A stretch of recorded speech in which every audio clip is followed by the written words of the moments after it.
Hi everyone, Amy here with amyswares, and today I'm going to make a quick batch of Christmas cards using craft. Now I have two brand new stencils from the November release at 𝗂𝗃𝗃 Life Designs, just two of many fabulous new stencils in the shop. And I'm also going to be using this really interesting fancy cards freebie that I got a while ago from scrapbook.com. Don't know if it's available. I'll check. If it is, I'll link it below, but use whatever craft you have if you want to create a similar look. And here is a photo of the finished cards. I was able to make 4 of them. They're single layer, made them in a snap. So this is a great design if you want to have something that you can batch and create a bunch of them for your holiday cards this year. So you'll see I'm going to be a little bit of a struggle bus here. This scoreboard, couldn't think of the word, scoreboard was not cooperating very well with this craft. It's a very thick craft, so I was kind of going a little cattywampus trying to get this in the groove, but I got there eventually, and I'm just scoring it right at 5.5 inches so that the back part of the panel is exactly A2 size. Now I did have to trim that down a little bit. It was a little bit of a funky length, so I think I had to cut an inch off, and then I was able to score at 5.5 inches, and then it lined up perfectly to make an A2 size card. So I have Fiesta Blue and Juniper Mist, and these are the only 2 colors that I'm going to use to create all 4 of these cards. So I'm going to line up this brand new Snowflake Deer stencil. It's kind of got a scene built in with this nice kind of aperture opening on the stencil. I'm just lining it up where I want it on the composition on the front of the card. And then I'm using my makeshift turntable here with a low-tack sticky mat from Altenew and some mint tape to kind of mask off the bottom of the card.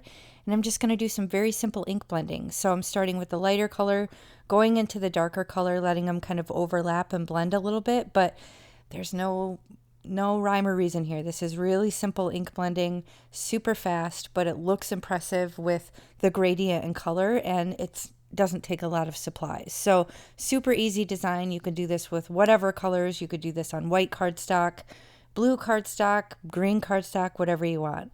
Now this is a split snowflake stencil, so I don't know if you saw in the beginning, it gives you the positive and negative space.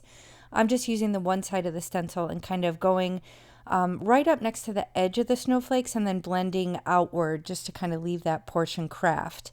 And then I will come in with a darker color in spots as well. So if you're not familiar, Mary Kay, who is the woman behind the genius of 𝗂𝗃𝗃 Life Designs, she has a whole lineup of split stencils, and they are so unique and cool. So I'll try and remember to link that whole category below. If I forget, let me know in the comments, but I'll link everything that's available in the video description box below.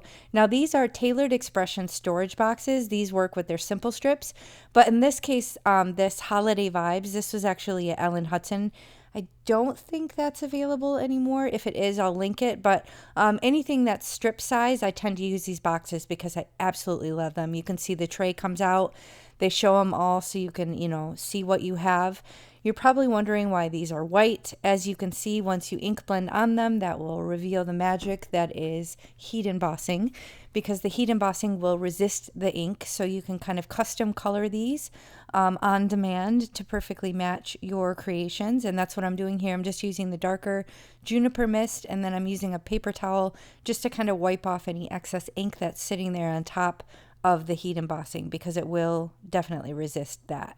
So now I have a bunch of sentiments ready to go, and now I just basically need to compile the cards. So I have these thin foam strips that I get from Amazon. That's going to be the only dimension on the card other than a little bit of bling. If I use that, I think I did. But overall, these are going to be nice and lightweight, easy to ship. They're not bulky, so I shouldn't have any issues in post.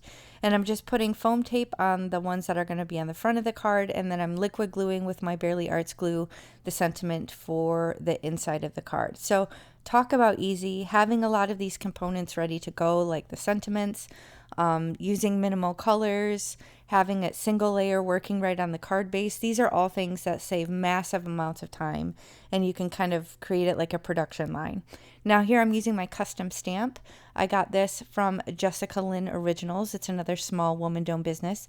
I'll be sure to link that as well in the video description box. Be sure to check her out. She's brilliant. She has these custom stamp options. She has stamps that she's designed with her amazing artwork, and much more. So be sure to check that out as well.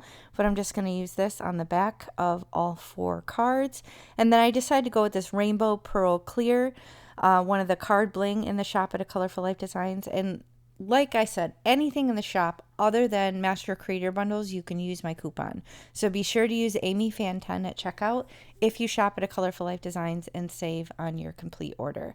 So I hope you found this helpful. I hope this inspires you to have some pretty holiday card designs that don't break the bank and don't take all day. So if you enjoyed this, please do hit the thumbs up and consider subscribing, and I will catch you next time.